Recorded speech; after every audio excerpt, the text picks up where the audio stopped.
যাতে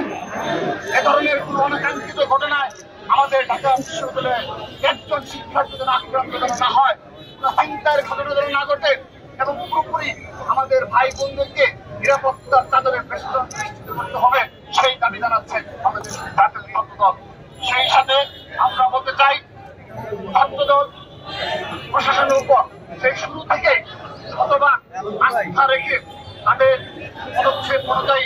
আমরা সহ করেছি। সেজন্য আজকের দিন পর্যন্ত ছাত্রদল দ্বারা সংগঠিত হয়নি, উপরন্তু এই রাজধানী ঢাকাতে আমাদের ভাই পারভেজকে হারালাম, সামনে হারালাম, আমাদের দ্বারা বলতে চাই ছাত্রদল বিশ্বাস নাই নিবৃত্ত করেছি, এবং আজকের এই সমাবেশ থেকে সবার প্রতি আহ্বান জানাচ্ছি, আমরা আন্দোলনের মাধ্যমে আমরা আমাদের দাবি আদায় করবো, এবং এই সম্মানিত বিচার প্রক্টরের পদত্যাগের যে দাবি উঠেছে ছাত্র সমাজের মাঝখান থেকে, সেটি অবশ্যই তারা সম্মান দেখে আশা করছি তারা পদত্যাগ করবে।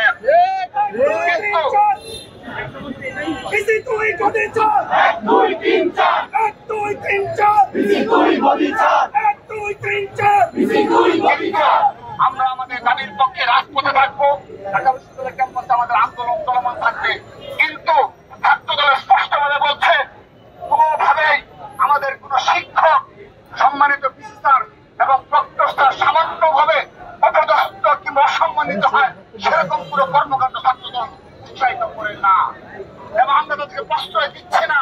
আমরা তাদেরকে নিবৃত্ত করছি। উপরন্তু সম্মানিত বিচার গতকাল যে ধরনের আচরণ করেছে সাধারণ শিক্ষার্থী তথা ছাত্রদলের নেতাকর্মীদের সাথে, আমরা সেই ঘটনার নিন্দা জানাচ্ছি, প্রতিবাদ জানাচ্ছি। আমরা আশা করব ছাত্রদল দ্বারা কোনোভাবে কোন শিক্ষক সামান্যভাবে অপদস্থ কিংবা অপমানিত হবে না। আমরা রাজপথে আমাদের অবস্থানের মাধ্যমে সাধারণ শিক্ষার্থীদের নিয়ে আমরা আমাদের দাবি আদায় করে ছাড়বো। সম্মানিত করতেছি, সর্বশেষ আরেকটি বিষয় উল্লেখ করতে চাই, আপনারা দেখেছেন আমরা আমাদের সাম্যকে হারিয়ে তার সহপাঠীরা, সেই সাধারণ শিক্ষার্থীরা হলে হলে মিছিল হয়েছে,